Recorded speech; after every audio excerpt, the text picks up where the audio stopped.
Hello friends, welcome to the Sandhan study daily current affairs video में आपका स्वागत है। आज है 1 मार्च 2026।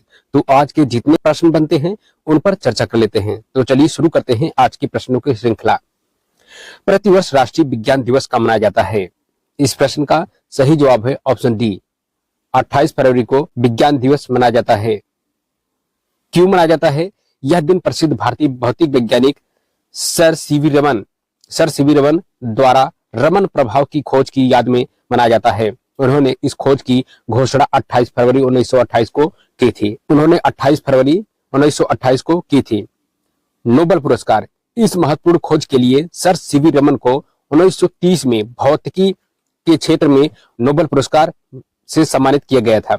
इसका मुख्य उद्देश्य लोगों में विज्ञान के महत्व और उसके भौतिकी दैनिक जीवन में उपयोग के प्रति जागरूकता फैलाना और युवाओं को विज्ञान के क्षेत्र में कैरियर बनाने के लिए प्रेरित करना है। नेक्स्ट क्वेश्चन है, साइबर अपराध को नियंत्रित करने के लिए ऑपरेशन क्रैकडाउन किसने शुरू किया है?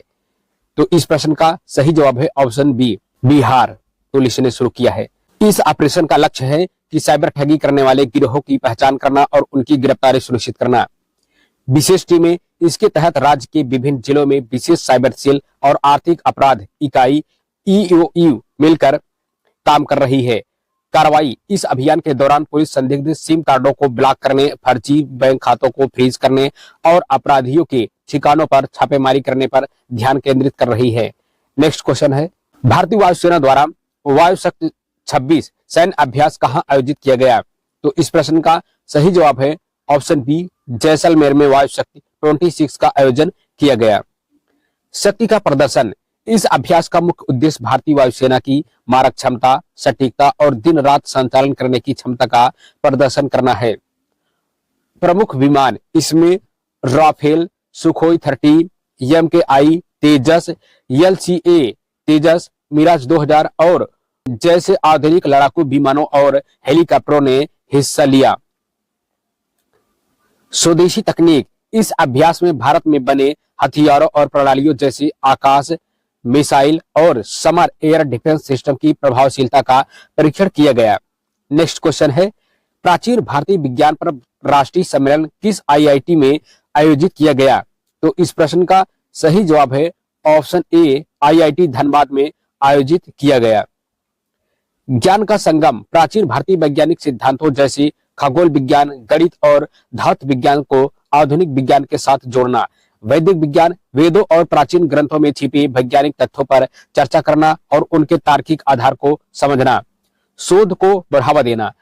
शोधकर्ताओं और छात्रों को भारत की समृद्ध वैज्ञानिक विरासत पर शोध करने के लिए प्रोत्साहित करना है। नेक्स्ट क्वेश्चन है, ग्लोबल माइंड हेल्थ इन 2025 रिपोर्ट के अनुसार भारत को कौन सा स्थान प्राप्त हुआ है? इस प्रश्न का सही जवाब है ऑप्शन डी, 60वां स्थान प्राप्त हुआ है। युवाओं की स्थिति। भारत में 18 से 34 वर्ष के युवाओं को mind health quotient MHQ score मात्र 33 रहा, जो काफी चिंताजनक है। इस डिस्ट्रेस्ड या संघर्षपूर्ण श्रेणी में रखा गया है। पीढ़ीगत अंतर। इसके विपरीत 55 वर्ष से अधिक आयु के भारतीयों का स्कोर 96 रहा, जिससे वे वैश्विक स्तर पर 49वें स्थान पर रहे। यह दर्शाता है कि पुरानी पीढ़ी का मानसिक स्वास्थ्य युवाओं की तुलना में काफी बेहतर है। कारण। रिपोर्ट में मानसिक स्वास्थ्य में गिरावट के मुख्य कारणों के रूप में अल्ट्रा प्रोसेस्ड भोजन का अधिक सेवन, बचपन में स्मार्टफोन का जल्दी उपयोग और पारिवारिक बंधनों में कमी को जिम्मेदार ठहराया गया है।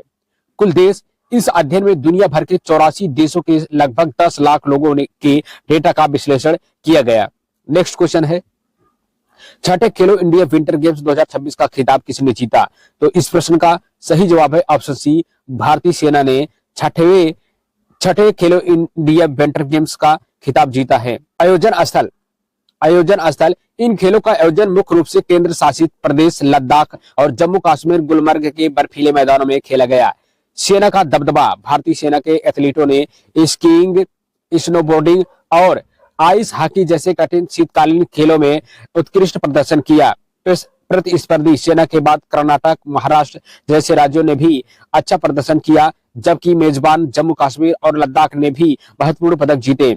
इसका उद्देश्य भारत में विंटर स्पोर्ट्स शीतकालीन खेलों को बढ़ावा देना और अंतर्राष्ट्रीय स्तर पर जैसे विंटर ओलंपिक्स के लिए खिलाड़ियों को तैयार करना है। नेक्स्ट क्वेश्चन है 27 फरवरी 2026 को महान स्वतंत्रता सेनानी चंद्रशेखर आजाद की कौन सी पुण्यतिथि मनाई गई? तो इस प्रश्न का सही जवाब है ऑप्शन ए 95वीं पुण्यतिथि मनाई गई।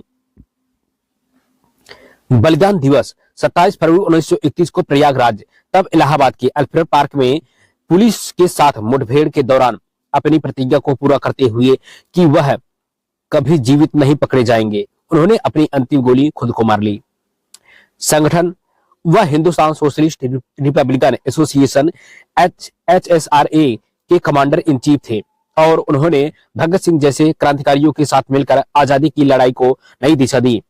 काकोरी कांड, उन्होंने 1925 की ऐतिहासिक काकोरी ट्रेन डकैती की योजना बनाने और उसे अंजाम देने में मुख्य भूमिका निभाई थी। उपनाम उनका असली नाम चंद्रशेखर तिवारी था, लेकिन अदालत में अपना नाम आजाद, पिता का नाम स्वतंत्रता और घर का पता जेल बताने के बाद से वे आजाद के नाम से विख्यात हुए। नेक्स्ट क्वेश्चन है पाक योंग एयरपोर्ट किस राज्य में स्थित है जिसका नाम स्वतंत्रता सेनानी त्रिलोचन पोखरेल के नाम रखने की घोषणा हुई है? तो इस प्रश्न का सही जवाब है ऑप्शन डी सिक्किम। त्रिलोचन पोखरेल कौन थे? उन्हें सिक्किम के पहले स्वतंत्रता सेनानी के रूप में जाना जाता है। वे महात्मा गांधी के विचारों से अत्यधिक प्रभावित थे, इसलिए उन्हें स्थानीय स्तर पर गांधी पोखरेल भी कहा जाता है। उन्होंने असहयोग आंदोलन और भारत छोड़ो आंदोलन में सक्रिय भूमिका निभाई थी। हवाई अड्डे की विशेषता, पाकयोंग हवाई अड्डा भारत के सबसे ऊंचे हवाई अड्डों में से एक है। लगभग 4500 फीट की ऊंचाई पर यह अपनी रणनीतिक स्थिति और अद्भुत इंजीनियरिंग के लिए जाना जाता है। इसका उद्देश्य, इस नामकरण का उद्देश्य सिक्किम के अनसुरे नायकों को सम्मान देना और आने वाली पीढ़ियों को उनके बलिदान से परिचित कराना है। नेक्स्ट क्वेश्चन है आरबीआई ने भारत के महत्वपूर्ण वित्तीय ढांचे को मजबूत करने हेतु high security greenfield data centre किस शहर में स्थापित किया है? इस प्रश्न का सही जवाब है ऑप्शन सी भुवनेश्वर में स्थापित किए गए हैं। वित्तीय सुरक्षा, इसका प्राथमिक उद्देश्य भारत की महत्वपूर्ण वित्तीय प्रणालियों के डेटा को सुरक्षित रखना और साइबर हमलों से सुरक्षा प्रदान करना है। भविष्य की जरूरतें, यह डेटा सेंटर उभरती हुई तकनीकों और वित्तीय क्षेत्र में बढ़ते डेटा ट्रैफिक को संभालने के लिए तैयार किया गया है। ग्रीनफील्ड प्रोजेक्ट का अर्थ है कि इसे बिल्कुल नए सिरे से आधुनिक मानकों और पर्यावरण के अनुकूल तकनीकों के साथ विकसित किया गया है। ट्रेनिंग हब, यह केवल डेटा स्टोर नहीं होगा बल्कि यह साइबर सुरक्षा में अधिकारियों और बैंकिंग पेशेवरों को प्रशिक्षित करने के लिए एक प्रमुख केंद्र के रूप में भी कार्य करेगा। नेक्स्ट क्वेश्चन है इंडिया एआई इंपैक्ट में न्यू दिल्ली डिक्लेरेशन का समर्थन करने वाला 89वां पक्ष कौन बना?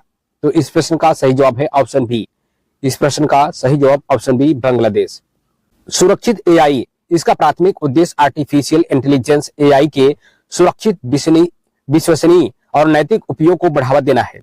वैश्विक सहयोग या घोषणा पत्र सदस्य देशों के बीच डेटा साझाकरण, तकनीकी नवाचार और एआई से जुड़े जोखिमों जैसे डीप फेक और साइबर हमले से निपटने के लिए एक साझा ढांचा तैयार करता है।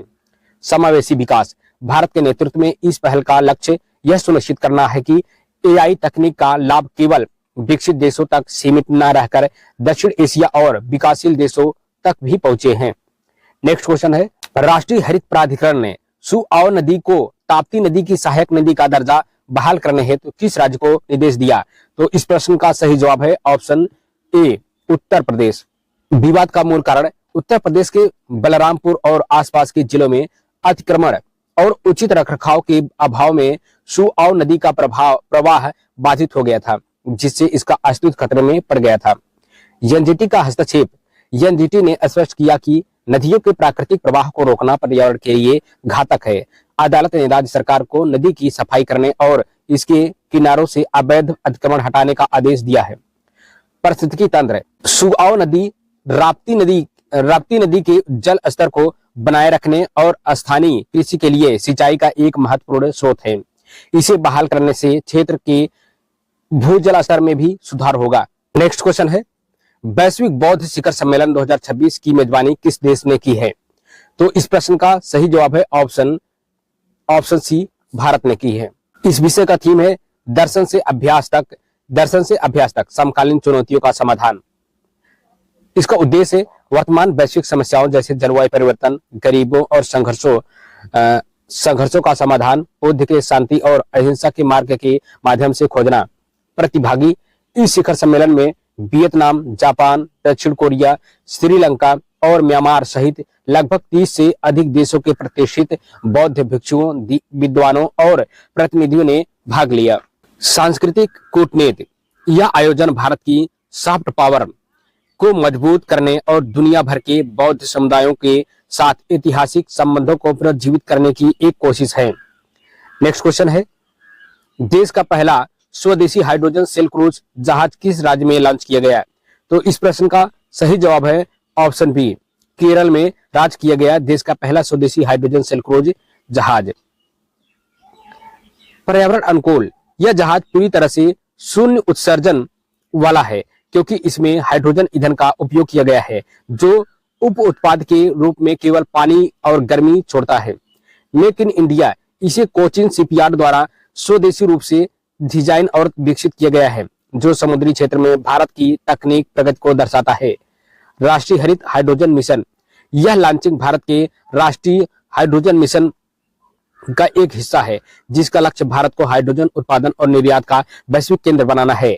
तकनीकी लाभ, हाइड्रोजन सेल वाले जहाज पारंपरिक डीजल इंजनों की तुलना में शोर रहित होते हैं और समुद्री पारिस्थितिकी तंत्र को कम नुकसान पहुंचाते हैं। तो डेली करंट अफेयर्स वीडियो में बस इतना ही, मिलते हैं नेक्स्ट वीडियो में, तब तक चैनल को सब्सक्राइब, लाइक, शेयर जरूर करें। धन्यवाद।